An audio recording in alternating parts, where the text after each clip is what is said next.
안녕하세요. 결혼한 지 1년 만에 남편하고 헤어진 30대 여성입니다. 한심하게 들리겠지만 어쩌다 보니 신혼초부터 신우하고 같이 살았어요.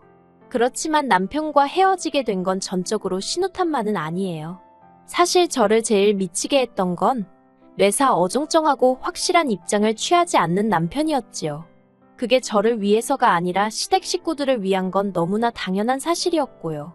막말로 결혼한 지 1년, 서로 눈만 마주쳐도 불꽃이 피어야 되는 시기 아닌가요? 그런데 남편의 뜨뜻미지근한 태도를 보고 있으니 타오르던 불꽃도 순식간에 사그라들었습니다.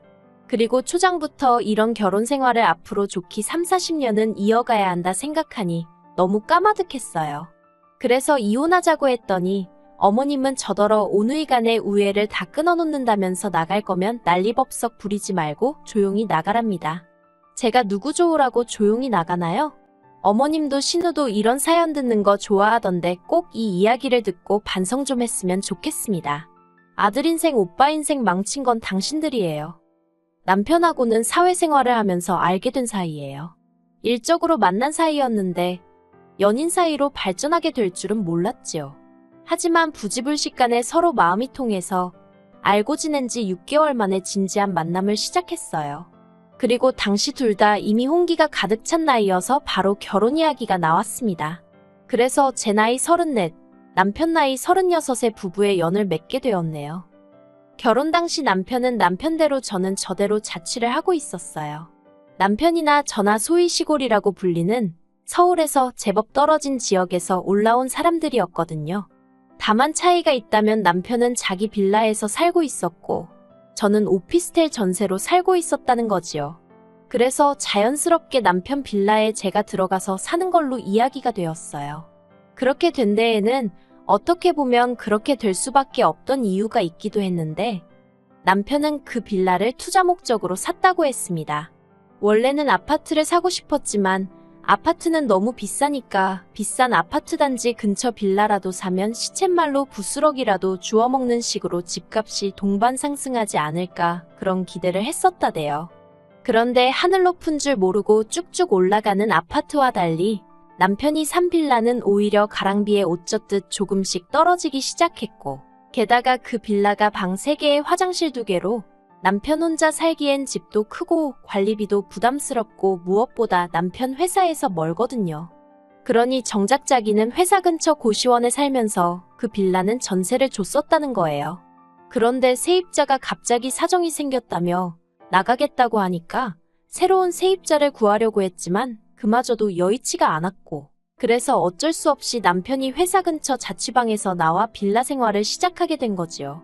그런데 이제 저랑 결혼까지 하려니까 재산은 다 빌라에 묶여있지. 그러니 나름대로 생각해낸 묘수가 저랑 그 집에서 신혼살림을 시작하는 거였을 거예요. 빌라 값이 단 1,000만 원이라도 올랐으면 팔아버릴까 생각도 했는데 그것도 오히려 2천만 원가량 떨어져서 남편 입장에선 지금 팔면 손에다 씹기도 했을 거고 그렇다고 결혼을 미루기도 뭐했을 테니까요. 그런데 저도 바보같이 그때는 그래도 집이 있는 남편이 대단하다고 생각했어요. 속빈강정인 것도 모르고 말이에요. 남편이 아주 입만 살아가지고 똑같은 상황도 자기한테 유리한 쪽으로만 저에게 포장을 해서 얘기를 했던 탓이었지요. 그래도 어쨌든 남편 집에 들어가 살기로 하면서 저도 아예 손해만 본 건 아니었습니다. 어떻게 표현해야 할까 싶은데 집이라는 게 인테리어랄 것도 없었고 그래서 처음엔 남편하고 리모델링이라도 할까 했거든요. 그런데 대대적으로 다 때려부시고 새로 하려면 못해도 3-4주는 있어야 한다는 거예요. 그런데 저나 남편이나 서울에 따로 연고가 있던 것도 아니라 3-4주씩 살던 집을 비우고 어디 가 있기가 마땅치가 않았어요. 제 오피스텔 계약 기간도 애매하게 끝나가고 있었고 한 달씩 연장은 안 되는 상황이었지요. 그리고 무엇보다도 리모델링 비용이 부담스러웠던 것도 사실이에요. 아무래도 남편 집으로 제가 혼수를 해서 들어가긴 했어도 집 자체가 솔직히 제 마음에 쏙 드는 것도 아니었는데 4천만 원씩이나 드리기는 아깝더라고요. 계산적이라고 뭐라고 하는 사람도 있겠지만 저한테는 4천만 원은 거금이었기 때문에 결혼이고 사랑이고를 떠나서 계산을 아예 안 할 수는 없었습니다. 아무튼 그래서 그냥 들어가서 살게 되었어요. 그런데 그렇게 신혼살림을 시작하고 한 달도 채 되지 않았던 시기였어요.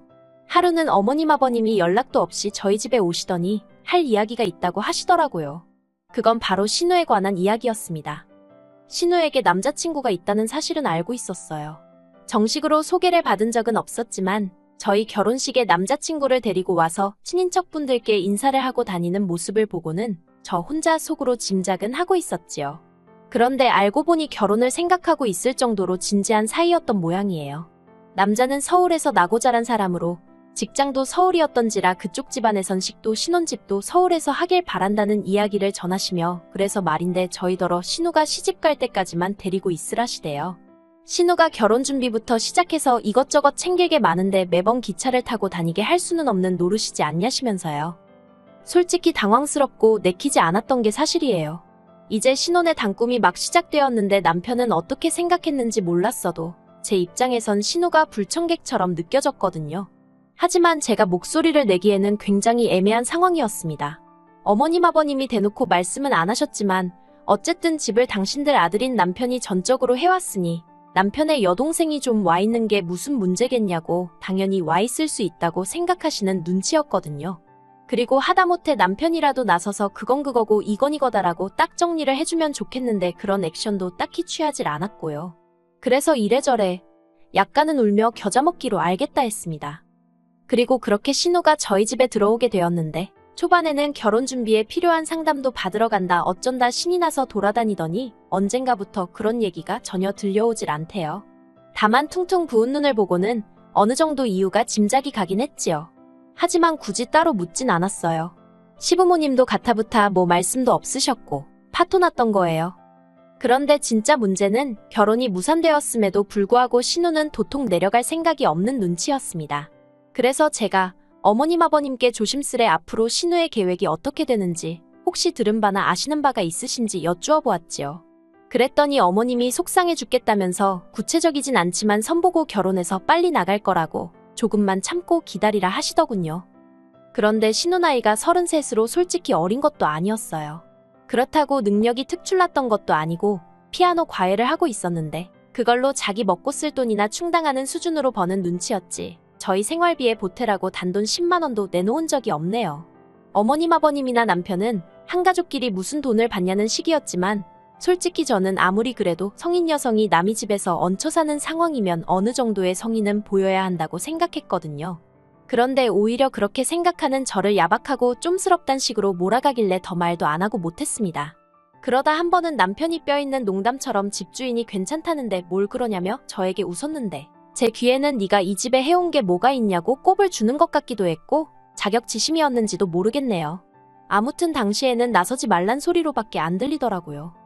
그러다 일이 생긴 건 올해 초였습니다. 신우는 친구들이랑 여행을 간다고 했고 친정부모님은 친정부모님대로 서울에 병원 검진도 있고 해서 올라오셔야 하는 상황이었어요. 친정어머니 생신도 마침 주말이었고요.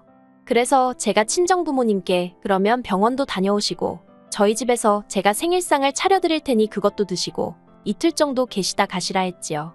제가 직장 문제도 있고 해서 고향집에 자주 내려가 보질 못하는 상황이었으니까요.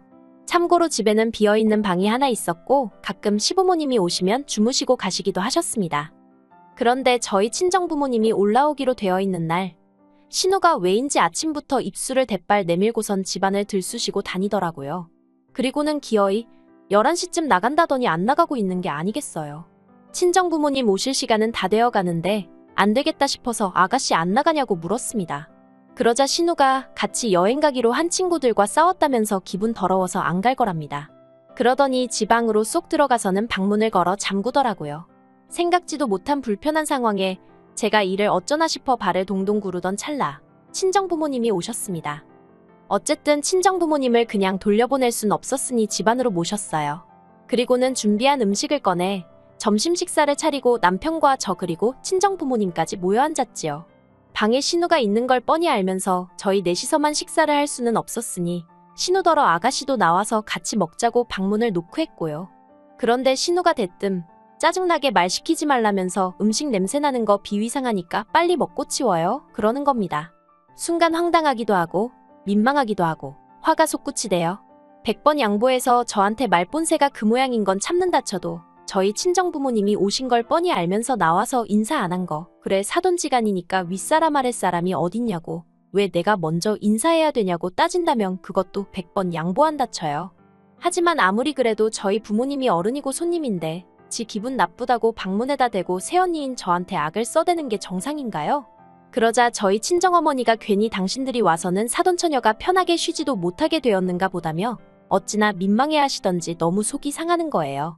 게다가 남편도 자기가 사위면 저희 부모님께 그런 게 아니다 라던가 하다못해지 여동생한테 말이라도 말 그따위로 하지 말라고 한마디는 해줘야 하잖아요. 그런데 어휴 날짜를 잘못 잡으셨어요. 저희 친정부모님께 날짜를 잘못 잡았답니다. 저희 친정어머니 생신인 걸 몰랐어도 문제고 아는데 그런 소리를 했다면 그것도 문제인 거지요. 아무튼 여러 가지로 기분 잡쳤고 친정부모님은 그냥 병원에 갔다가 고향집으로 내려가시겠다면서 일찍 자리를 뜨셨어요. 그렇게 친정부모님이 가시고 너무 속이 상해서 저도 모르게 눈물이 나오더군요. 그런데 그때 신우가 방에서 기어나오더니 갔어요? 그럽니다. 그리고는 나와서 냉장고를 열더니 저희 친정어머니가 제가 좋아하는 반찬 몇 가지를 해다 주셨거든요. 그걸 보고는 아, 같이 쓰는 냉장고에 냄새나게 이게 뭐냐며 갖다 버려요 그러대요.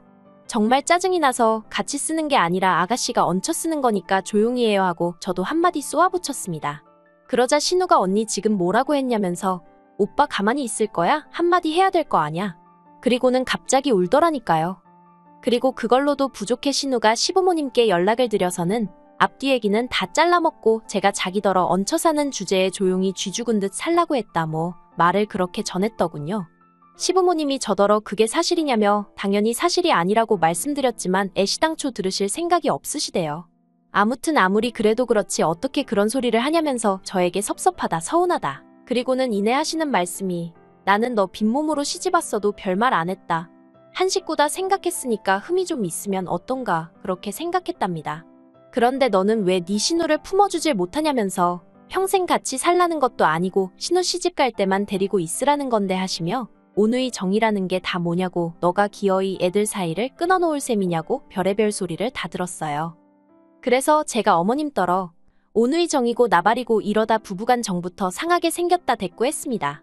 솔직히 신우랑 같이 살고 나니까 부부관계도 하기가 꺼려지고 원래는 저희 신혼 짧게 즐기고 바로 애 가지려고 했거든요. 둘 다 나이도 있었으니까요. 그런데 어머님은 옛날에는 3대가 모여 살아도 애들 5, 6씩 낳고 잘만 살았다면서 저더러 유난 떨지 말고 집안 시끄럽지 않게 조용히 좀 하라며 제 입장을 이해해 주실 생각은 전혀 없으셨고 무조건 제가 신우에게 사과라도 하길 바라시는 말투였어요. 남편도 별반 다르게 없었습니다. 기껏 한다는 말이 저 하나만 조금 참아주면 좋게 지나갈 시간이라나요. 그래서 결국 남편에게 유치한 질문이었지만 나랑 신우 중에 한 사람만 골라서 같이 살라 했습니다. 그런데 남편이 대답은 안 하고 저더러 너 이렇게 수준이 낮은 애였냐 어쩌냐 개소리나 해대더라고요. 신우가 헛소리를 할 때도 어머님이 말 같지 않은 소리를 할 때도 솔직히 웃기지도 않네 그러고 넘길 수 있었어요. 그런데 남편의 개소리만큼은 참아줄 수가 없어서 그래 수준도 안 맞는 사람들끼리 어떻게 사냐 헤어지자 했습니다. 그런데 남편이 저더러 그런 소리 할 거면 네 짐만 챙겨서 나가라대요. 그래서 저도 뒤도 안 돌아보고 제 짐 챙겨서 나왔지요. 솔직히 잡지 않는 남편이 야속하기도 했지만 후련한 마음이 더 컸던 것 같아요. 그리고 여담이지만 혹시나 청약이 될까 싶어서 혼인신고를 안 했기에 남편과 헤어지겠다고 마음먹고 나니까 모든 게 일사천리로 진행이 되는 게 신기할 지경이었네요. 그리고 그렇게 다 끝났다고 생각했는데 그 집에서 나오고 한 달 좀 지났을 때였어요. 신우가 집에 남자를 데리고 들어왔더랍니다. 그래서 졸지에 남편 집에서 신우가 남자친구랑 동거를 시작했다며 남편이 하소연을 한답시고 저한테 전화를 해온 거예요. 그래놓고는 자기 여동생이 이렇게 개차반인 줄 몰랐다면서 저한테 자기가 다 잘못했다고 이번 한 번만 없던 일로 하고 들어와주면 안 되냐입니다. 제가 미쳤냐고 됐다고 그랬어요. 한번 네 잘난 여동생하고 그 비위 맞춰가면서 살아보라고요. 솔직히 신우가 저희랑 살면서 집 청소 한 번 한 적이 없고 설거지 한 번 지 손으로 한 적이 없는데 한 번을 미안해한 적이 없으면서 오히려 시부모님만 믿고 기고만장해 있었거든요. 그런데 신우 남자친구라는 작자는 이걸 다 알기는 아는지 아무튼 뭐하는 사람인지는 몰라도 그런 신우를 받아줄 수 있을지 모르겠네요. 솔직히 저는 금전적으로 손해를 본 건 없지만 남편과 연애까지 포함한 그 시간들을 생각하면 제 인생을 낭비한 것 같아 너무 속상하고 마음이 쓰립니다. 그래도 이렇게 인생을 배웠다 생각하고 더는 미련을 두지 않는 것이 좋겠지요. 친정부모님도 아무리 돈이 있으면 뭐하냐고, 사람 같지 않은 것과는 상종하지 않는 게 정신건강에 좋다며 차라리 잘 됐다고 그러세요. 그리고 저는 얼마 전 작은 아파트 하나를 샀습니다. 결혼 전 오피스텔 전세 계약이 끝나고 돌려받은 보증금에 친정부모님이 약간 도와주시고 대출도 좀 받아서 마련했어요. 남편이랑 살던 집에 비하면 사이즈는 작아도 아주 신식입니다. 그리고 불현듯 그놈의 집구석에 리모델링한다고 돈을 처바르지 않아서 다행이다 싶네요. 그 다 허물어지는 것 같은 빌라도 집이라고 의기양양하던 남편이나 시부모님을 생각하면 가소롭다고 해도 될까요? 아무튼 오늘 이후로 다시는 전 남편이나 그쪽 사람들에 대해서는 아예 생각도 하지 않을 거예요. 그리고 장담컨대 신우는 그 말본새 못 고치면 시집 못 갑니다. 어른이고 윗사람이고 모르는 아나무인에 능력이 있는 것도 아니면서 정신 좀 차리고 살았으면 좋겠네요.